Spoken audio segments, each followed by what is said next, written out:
Welcome to Philosophy of Value Workshops number 3 of Series 6. And the question this evening is, how does the water of the brain turn into the wine of consciousness? So we're talking about the origins of consciousness. Reading from my work, The Pursuit of Value, Chapter 6, Section 5. So last week we outlined an interactionist and structural view of mind and consciousness as a process or relation.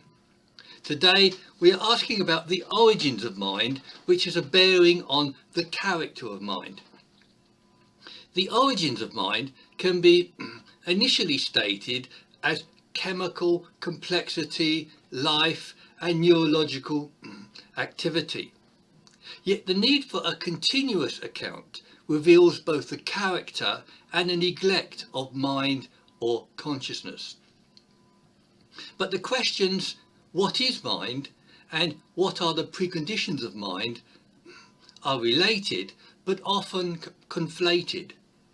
This is because physicalists claim that neurological events aren't just preconditions but constitute what mind is. Anti-physicalists often hold that neurological events correspond with mental events. This renders the brain as the prime and perhaps sole candidate for a precondition of mind. But there is a much bigger problem here, described by David Chalmers as the hard problem.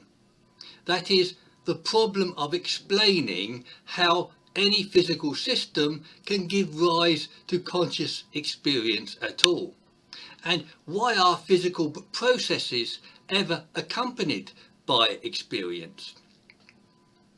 I will be offering a solution to this problem in the form of fundamental relations or interactions within matter. Such a view is sometimes described as pan-proto-psychism related to Whitehead's idea of prehension. But we can begin with two widely accepted candidates of preconditions for consciousness. One, the only instances of consciousness that we can reliably cite are products of brains. Two, consciousness correlates with increased complexity in the brain and mind. But many other factors have been considered as necessary but not sufficient preconditions of consciousness. I'll give a list of them now, like life, structure, external world, social interaction, quantum mechanics, time, information, reticulated brain stems, cerebral cortex, causality, constituents, bodily action, other people, and language. Yet the primary candidate of a precondition of consciousness is a living brain. This is because, as above, we only find instances of minds in brains, and conscious AI and spirits are unproven. Two, linkages between mental states and brain in fMRI indicate a dependence of mind on the brain. But exact correspondence in linkages between brain and mind have not been established. This causes David Chalmers, Joseph Levine and others to speak of an explanatory gap. And such uncertainty has led Donald Davidson to a position of anomalous monism. A further problem for correspondence is demonstrable in the loss of cerebral cortex without loss of consciousness. For example, hydrocephalus in infants destroys most of the brain without loss of consciousness. And also the 1848 accident of Phineas's Gage's loss of frontal lobe left him conscious and functioning. Last week we discussed externalism. Externalism is another kind of problem for the brain as the sole or overriding precondition of consciousness. Externalism regards the external world as an essential element in producing consciousness. This view is held by Al Vano, Andy Clark, Sean Gallagher and others. One argument is that brains without external worlds, like a brain in a vat, can't produce consciousness. Other theorists like Rom Harre and Raymond Tallis speak of an overemphasizing the role of the brain. Externalism poses two initial preconditions of consciousness. One, an external world, as well as two, the brain. That is, externalism still needs brains that need to be made of something that are three, its constituents. And it matters what constituent something is made of. An engine made of wood will not work. And we don't know if silicon or non-living or non-carbon structures can produce consciousness. And Stuart Hameroff holds that consciousness may be explained in quantum collapse of microtubules. These points indicate the significance of even unknown constituents in explaining consciousness. Another crucial precondition of consciousness is 4. The structure of the brain, as well as its constituents and externality. A jumbled mass of neurons without structure won't produce consciousness. But we don't know what the salient structures of the brain are, yet we do know that they are complex. This introduces the fifth feature of complexity as a precondition of consciousness. But just complexity isn't sufficient. The cosmos is complex but not conscious. The complexity of computers is often cited as a sufficient condition of consciousness. But conscious needs, our constituents, externality and structure, as well as complexity. Some theorists claim that these features are provided by biological life, as well as explaining continuity. For example, Michael Gazzaniga looks to biological life for continuity of explanation between life and matter. Gazzaniga and Howard Patti sees the schism between life and matter as the mother of all gaps, and they hope that bridging that gap will explain consciousness. Life is an intuitive beginning of mind, as from chemistry to biology and to mind. But there are problems with this view. 1. Life is an arbitrary distinction of uncertain beginnings in a process of increasing complexity. Life does not offer definitive or crucial features of transition to mind. 3. Life as an essential precondition rules out artificial consciousness that I'm not prepared to do. David Chalmers is a non-physicalist who holds a structural account without appealing to biological life. Chalmers presents a structural account of the preconditions of consciousness. He claims that identical structures of functional organizations produce identical experiences. He calls this the organizational invariance of functional organizations which produce experiences. I quote, whether the organization is realized in silicon chips or in beer cans and ping pong balls. John Searle holds that this asks too much of structure alone and ignores the importance of constituents, and a system may have to imitate every aspect in that it would have to be a virtual replication. Yet Chalmers needs this structure in the form of organisational invariance for at least two reasons. One, the need for a common feature to link changes between matter and consciousness. Two, the need for continuity to rule out the possibility of suddenly disappearing qualia or mental states. Because, he says, such, I quote, would require brute discontinuities in fundamental laws. What these fundamental laws are is uncertain, yet ontological and explanatory continuity is certainly desirable.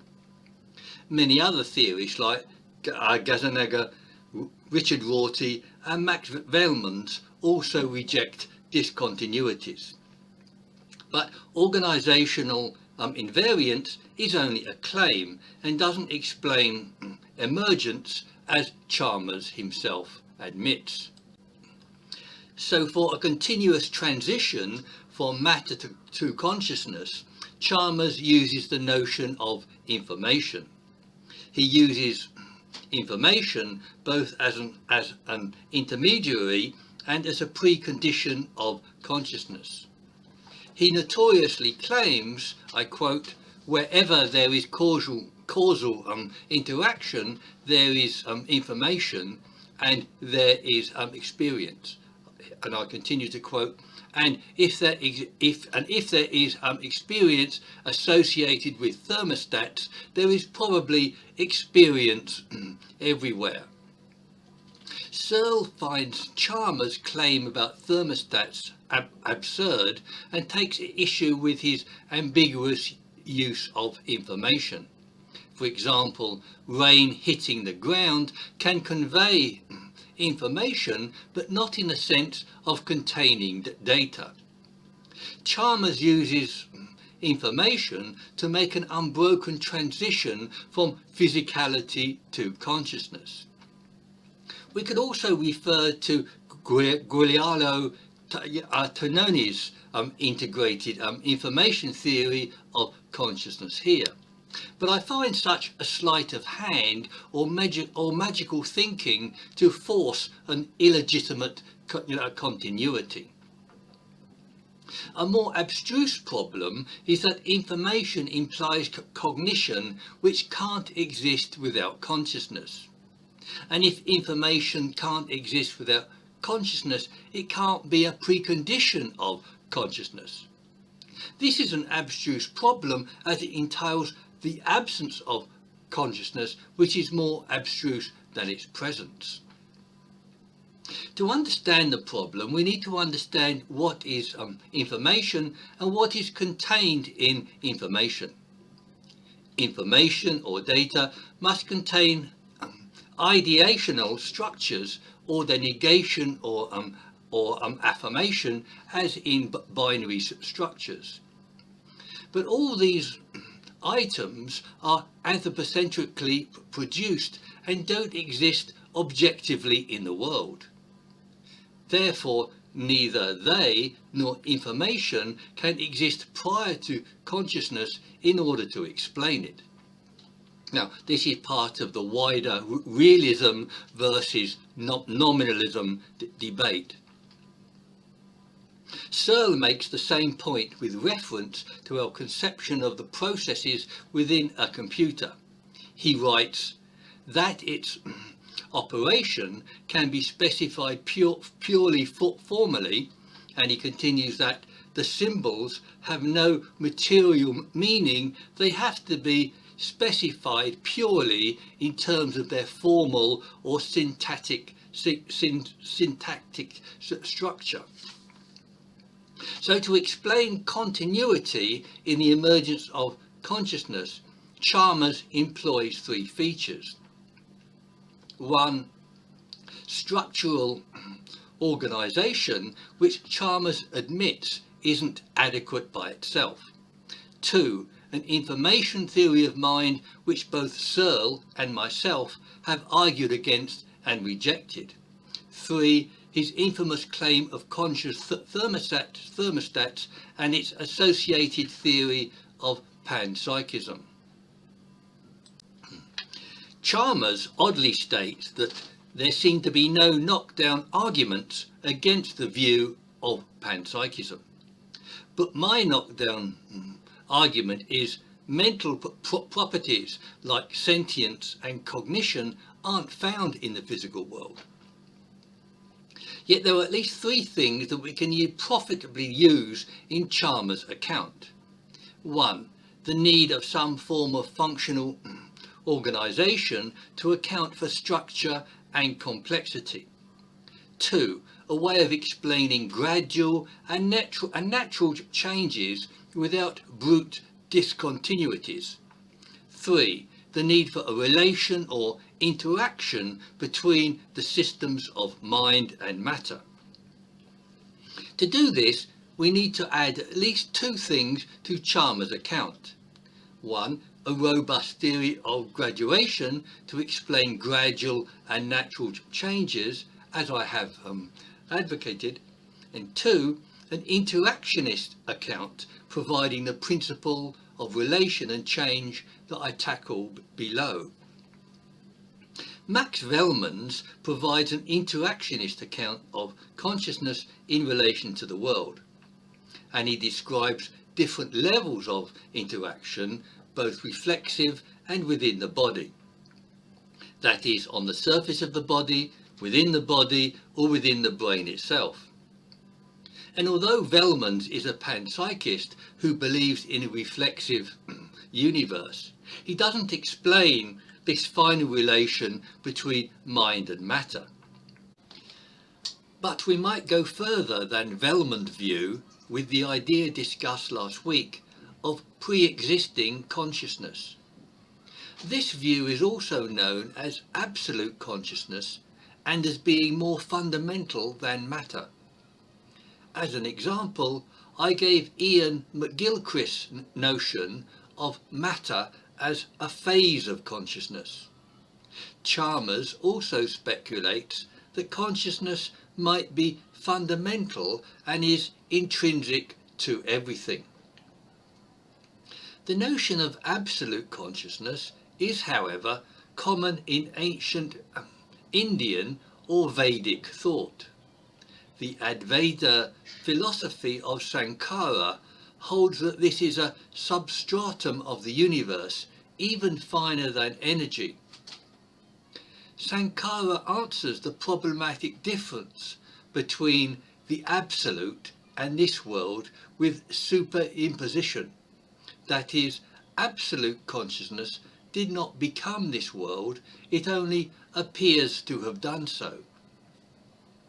But this is a metaphysical or theological argument that doesn't resolve the problems outlined last week. These are: what produced consciousness, and how can consciousness produce matter? Ancient Indian metaphysics, based on unsubstantiated presuppositions, are no better than a creator God. Yet explanations of absolute consciousness have been sought in quantum mechanics. But to compare quantum events in both consciousness and the physical world is fallacious.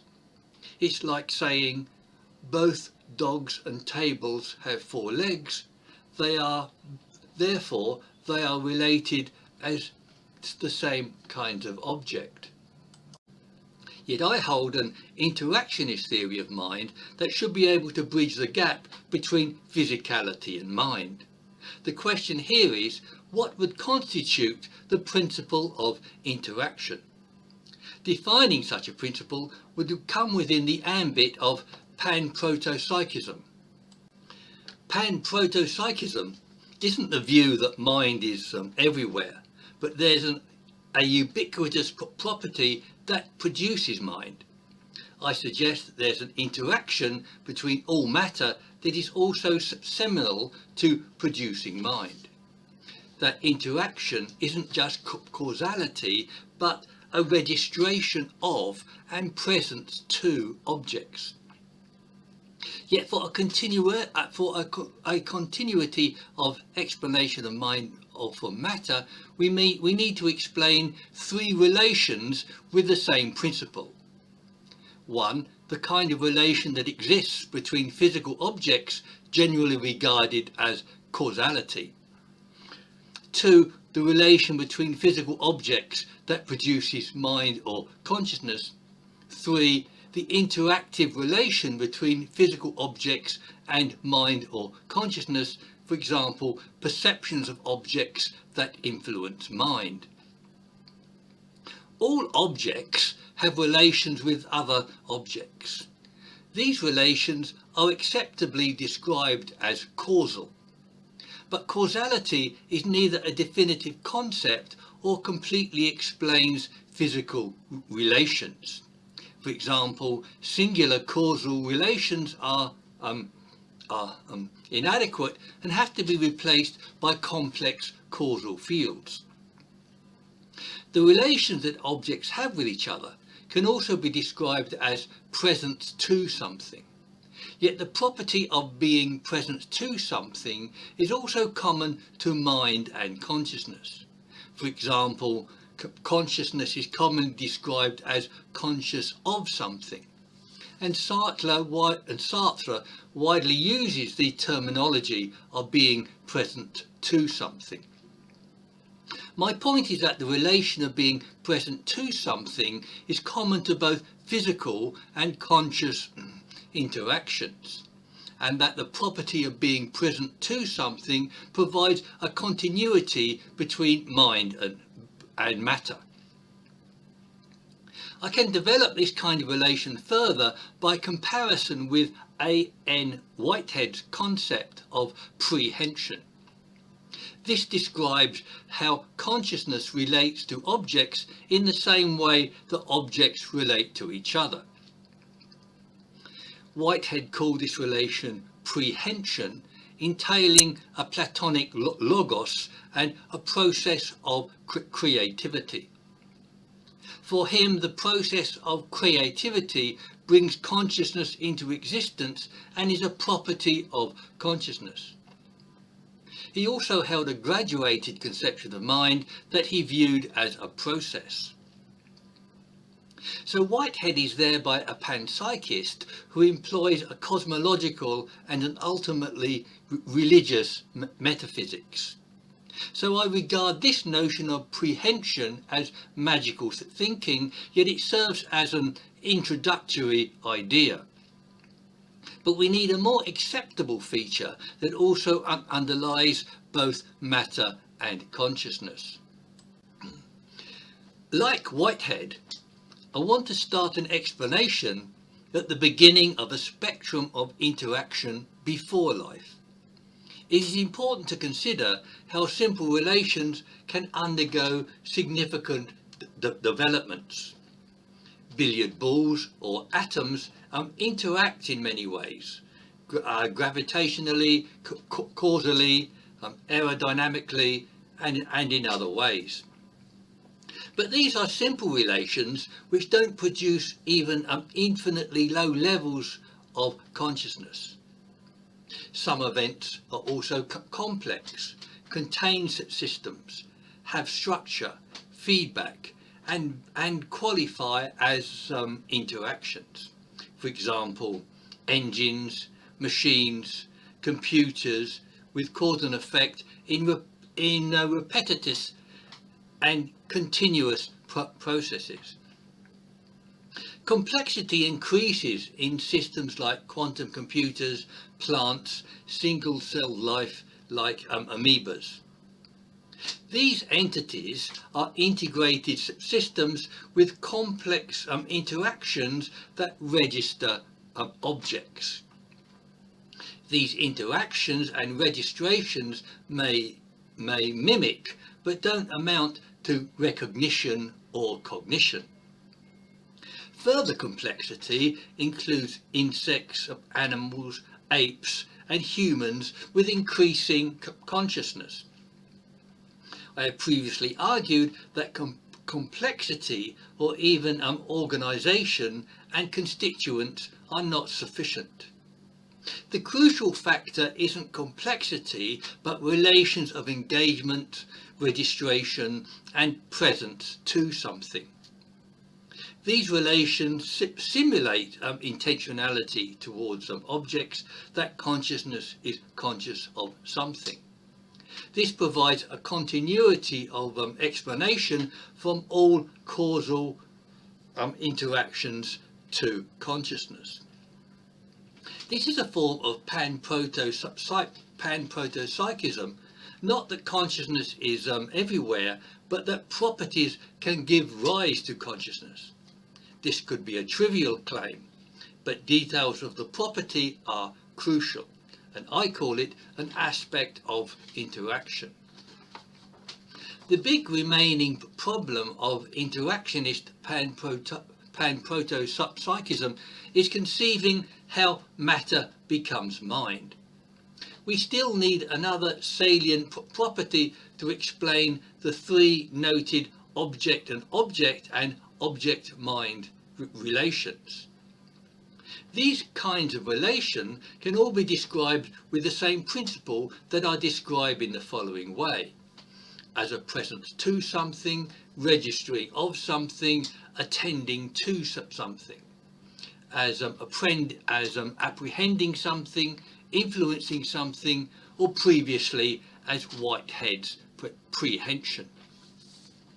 We can consider these properties as part of a process of continuous development. Causal object-to-object relations develop into complex chemical relations. Complex chemical relations develop into simple life forms like bacteria and amoeba.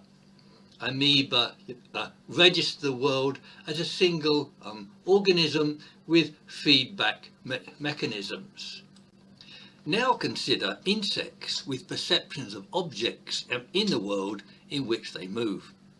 Insects see something, have a form of cognition, yet they may not be conscious. We can lastly consider simple animals like mice, which are conscious, have cognition, and are also sentient. Humans are conscious, with perceptions complex enough to recognize their own existence.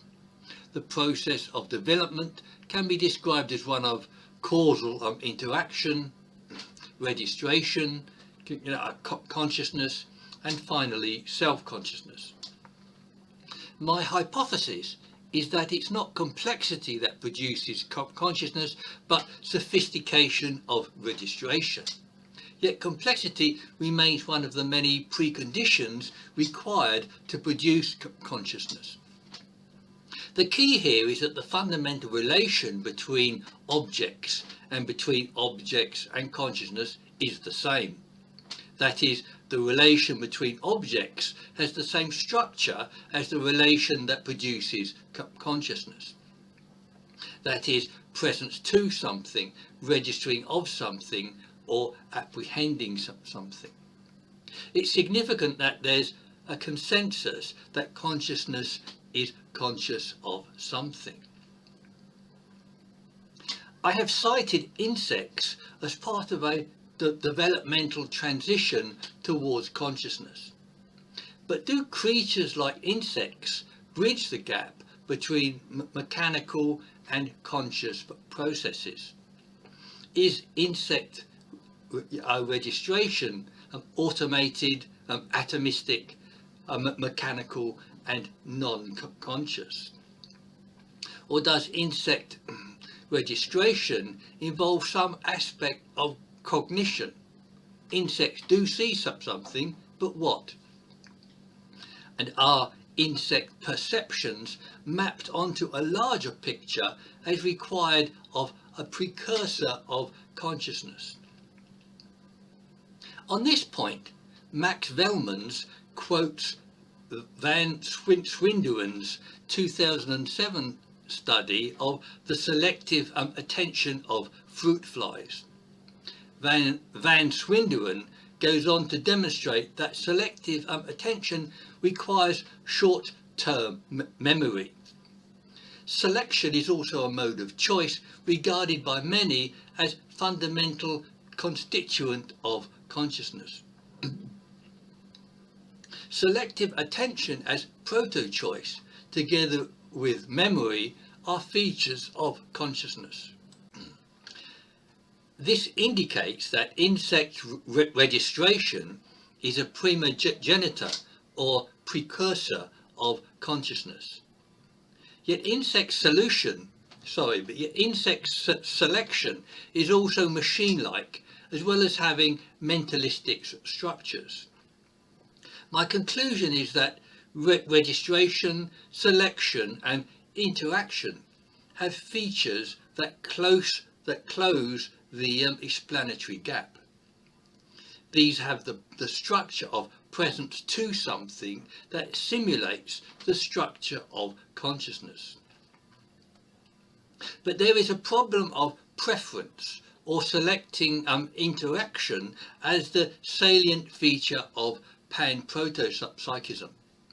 There are many factors like life, structure, brain, external world and social interaction. How can we choose any one feature as explaining the emergence of consciousness? There is a classic problem of causal fields here. Why did Jack fall off the ladder? Was he too fat? Was the ladder too weak? Or was he inattentive? It seems to be arbitrary to name any of these factors as the one cause. Two reasons why interaction and presence to can be taken as the salient property that produces consciousness. One, it has continuity of existence and explanation from basic causality to reflective consciousness.